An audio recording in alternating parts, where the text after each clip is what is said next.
എല്ലാവർക്കും നമസ്കാരം. ISO 9001 quality management principle എന്ന പരമ്പരയിലെ മറ്റൊരു പ്രധാനപ്പെട്ട എപ്പിസോഡിലേക്ക് എല്ലാവർക്കും സ്വാഗതം. ഇതുവരെ നമ്മൾ customer focus, leadership, engagement of people എന്നീ 3 അടിസ്ഥാന തത്വങ്ങളെ വിശദമായി പഠിച്ചു. ഇന്ന് നമ്മൾ പഠിക്കാൻ പോകുന്നത് ISO 9001ന്റെ ഹൃദയം എന്ന് തന്നെ പറയാവുന്ന ഒരു ക്വാളിറ്റി മാനേജ്മെന്റ് പ്രിൻസിപ്പിളിനെ പറ്റിയാണ്. That is process approach. ഒരു ക്വാളിറ്റി മാനേജ്മെന്റ് സിസ്റ്റം വിജയകരമാകുമോ ഇല്ലയോ എന്നത് ഒരു സ്ഥാപനത്തിന് പ്രോസസ് അപ്രോച്ച് എത്രത്തോളം മനസ്സിലാക്കിയിട്ടുണ്ട് എന്നതിനെ ആശ്രയിച്ചാണ്. ഈ വീഡിയോ അവസാനിക്കുന്നതോടെ പ്രോസസ് അപ്രോച്ച് എന്താണ്, എന്തുകൊണ്ടാണ് ISO ഇതിന് ഇത്ര പ്രാധാന്യം നൽകുന്നത്, ഇത് ഒരു സ്ഥാപനത്തിന്റെ വിജയത്തെ എങ്ങനെ സ്വാധീനിക്കുന്നു എന്നതെല്ലാം വളരെ വ്യക്തമായി നിങ്ങൾക്ക് മനസ്സിലാക്കാൻ കഴിയും. പ്രോസസ് അപ്രോച്ച് എന്തുകൊണ്ട് ISO സ്റ്റാൻഡേർഡിൽ കൊണ്ടുവന്നു?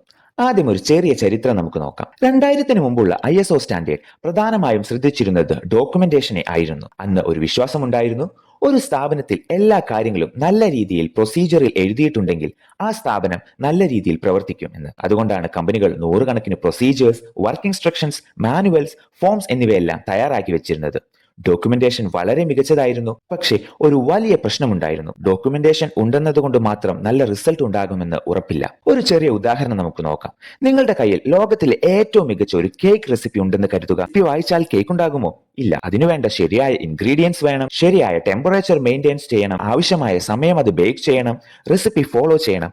അപ്പോൾ മാത്രമാണ് ഒരു നല്ല കേക്ക് ലഭിക്കുന്നത്. അതുപോലെ തന്നെ പ്രൊസീജിയർ എഴുതിയത് കൊണ്ട് മാത്രം ക്വാളിറ്റി ഉറപ്പാകുന്നില്ല. ആ പ്രൊസീജിയർ എങ്ങനെ നടപ്പിലാക്കുന്നു, അതിലൂടെ പ്രതീക്ഷിച്ച ഔട്ട്പുട്ട് ലഭിക്കുന്നുണ്ടോ, കസ്റ്റമർ സാറ്റിസ്ഫൈഡ് ആണോ, ഇവയാണ് കൂടുതൽ പ്രധാനപ്പെട്ടത്. അതിനാലാണ് ISO 9001 2000 മുതൽ ഒരു പുതിയ ഫിലോസഫി അവതരിപ്പിച്ചത്. അതാണ് പ്രോസസ് അപ്രോച്ച്. പ്രോസസ് അപ്രോച്ച് എന്നാൽ എന്താണ്?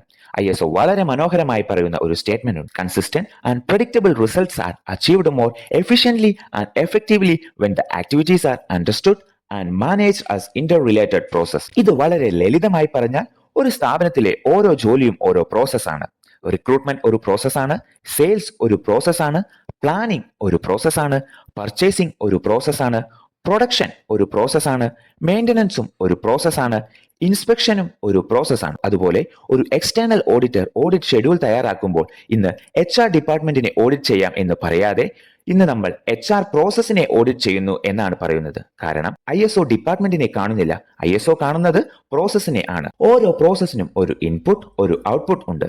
പ്രോസസ് എന്നത് വളരെ ലളിതമായ ഒരു ഫോർമുലയാണ്. Input converted to output through activities. ഇതാണ് ഒരു പ്രോസസ്. ഉദാഹരണമായി ഒരു കോഫി ഉണ്ടാക്കുന്ന പ്രോസസ് നമുക്ക് നോക്കാം. ഇൻപുട്സ് എന്താണ്? കോഫി പൗഡർ, പാല്, പഞ്ചസാര, വെള്ളം. ആക്ടിവിറ്റീസ് എന്താണ്? ഇൻഗ്രീഡിയൻസ് നമ്മൾ മിക്സ് ചെയ്യുന്നു, അതിനുശേഷം തിളപ്പിക്കുന്നു, അതിനുശേഷം സെർവ് ചെയ്യുന്നു. ഔട്ട്പുട്ട് എന്താണ്? ഒരു നല്ല കോഫി. ഒരു കമ്പനിയിലും ഇതേ കാര്യമാണ് നടക്കുന്നത്. നമുക്ക് ഉദാഹരണമായി HR പ്രോസസ് നോക്കാം. പ്ലാനിംഗ് ഡിപ്പാർട്ട്മെന്റിലേക്ക് ഒരു മെക്കാനിക്കൽ എഞ്ചിനീയറിനെ ആവശ്യമുണ്ടെന്ന് കരുതുക. അവർ HR പ്രോസസ്സിലേക്ക് ഒരു റിക്വസ്റ്റ് അയക്കുന്നു. അതാണ് ഇൻപുട്ട്.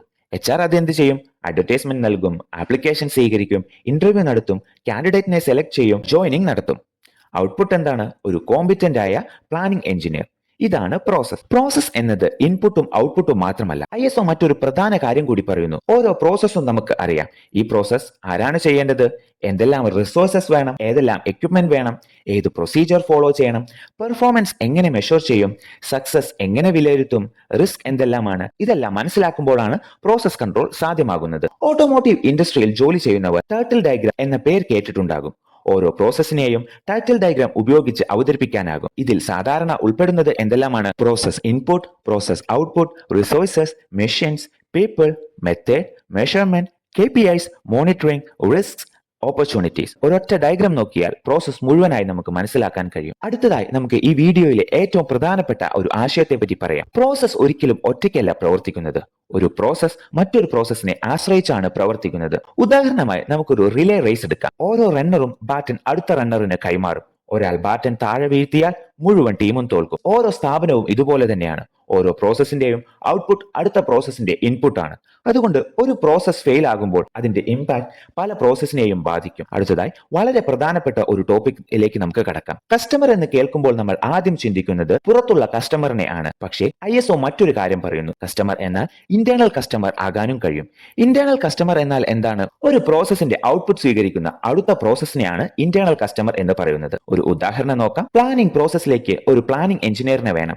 അവർ HR പ്രോസസ്സിലേക്ക് റിക്വസ്റ്റ് അയക്കുന്നു. അപ്പോൾ ഒരു ചോദ്യം, HR പ്രോസസ്സിന്റെ കസ്റ്റമർ ആരാണ്? ഇത് എക്സ്റ്റേണൽ കസ്റ്റമർ ആണോ? അല്ല, പ്ലാനിംഗ് ഡിപ്പാർട്ട്മെന്റ് തന്നെയാണ് HR പ്രോസസ്സിന്റെ കസ്റ്റമർ. HR ശരിയായ ക്വാളിഫിക്കേഷനിലുള്ള എഞ്ചിനീയറിനെ ശരിയായ സമയത്ത് റിക്രൂട്ട് ചെയ്താൽ പ്ലാനിംഗ് പ്രോസസ് സമയത്ത് ആരംഭിക്കാം. അതിനാൽ പ്രോഡക്റ്റ് ഡെവലപ്മെന്റ് ഡിലേ ആകില്ല. കസ്റ്റമർ ഓർഡർ സമയത്ത് പൂർത്തിയാക്കാനാകും. പക്ഷേ HR സമയത്ത് റിക്രൂട്ട് ചെയ്തില്ലെങ്കിലോ? അല്ലെങ്കിൽ തെറ്റായ കാൻഡിഡേറ്റിനെ സെലക്ട് ചെയ്താലോ? പ്ലാനിംഗ് വൈകും, പ്രൊഡക്ഷൻ വൈകും, ഡെലിവറി വൈകും, അവസാനം കസ്റ്റമർ കംപ്ലൈന്റിലേക്ക് അത് എത്തിക്കും. പക്ഷേ കസ്റ്റമർ കംപ്ലൈന്റ് പ്രൊഡക്ഷനിൽ നിന്നല്ല ആരംഭിച്ചത്. റൂട്ട് കോസ് എവിടെയായിരുന്നു? HR പ്രോസസ്സിലായിരുന്നു. കാരണം ഇന്റേണൽ കസ്റ്റമറിന്റെ റിക്രൂട്ട് ശരിയായി നിറവേറ്റിയില്ല. ഇതാണ് ISO നമ്മളെ പഠിപ്പിക്കുന്നത്. ഒരു സ്ഥാപനം ഒരു വലിയ പ്രോസസ് നെറ്റ്വർക്കാണ്.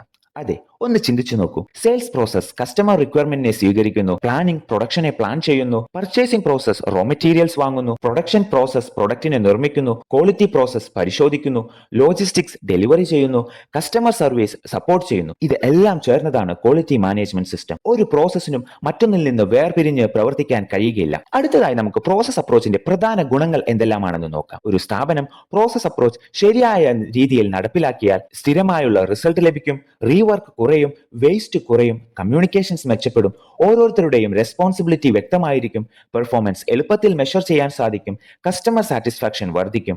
അതോടൊപ്പമല്ല കണ്ടിന്യൂവൽ ഇംപ്രൂവ്മെന്റും സാധ്യമാകും. ഈ സെക്ഷൻ അവസാനിപ്പിക്കുന്നതിന് മുമ്പ് നിങ്ങൾ ഒരു കാര്യം മാത്രം ഓർക്കുക. ഒരു സ്ഥാപനത്തെ വിജയിപ്പിക്കുന്നത് ഡിപ്പാർട്ട്മെന്റ് അല്ല, പ്രോസസ്സാണ്. ഓരോ പ്രോസസ്സിനും ശരിയായ ഇൻപുട്ട് ലഭിച്ചാൽ, ശരിയായ റിസോഴ്സസ് ലഭിച്ചാൽ, ശരിയായ മോണിറ്ററിംഗ് ഉണ്ടായാൽ, ഇന്റേണൽ കസ്റ്റമറിന്റെ ആവശ്യങ്ങൾ നിറവേറ്റിയാൽ, അപ്പോഴാണ് എക്സ്റ്റേണൽ കസ്റ്റമർ സന്തുഷ്ടമാകുന്നത്. ഇതാണ് ISO 9000 പറയുന്ന യഥാർത്ഥ പ്രോസസ് അപ്രോച്ച്. ഈ വീഡിയോ നിങ്ങൾക്ക് ഉപകാരപ്പെട്ടെന്ന് തോന്നിയാൽ ദയവായി ലൈക്ക് ചെയ്യുക. നിങ്ങളുടെ ക്വാളിറ്റി ടീമിനും സഹപ്രവർത്തകർക്കും ഈ വീഡിയോ ഷെയർ ചെയ്യാനും മറക്കരുത്. ISO 9001, API Q1, API Q2, ISO 14001, ISO 45001, internal auditing, oil and gas quality management എന്നിവയെക്കുറിച്ചുള്ള കൂടുതൽ പ്രൊഫഷണൽ ട്രെയിനിങ് വീഡിയോകൾക്കായി നമ്മുടെ ഈ ചാനൽ സബ്സ്ക്രൈബ് ചെയ്യാൻ മറക്കരുത്. അടുത്ത വീഡിയോയിൽ അടുത്ത ക്വാളിറ്റി മാനേജ്മെന്റ് പ്രിൻസിപ്പൽ നമുക്ക് വിശദമായി പഠിക്കാം. Thank you. See you in the next episode.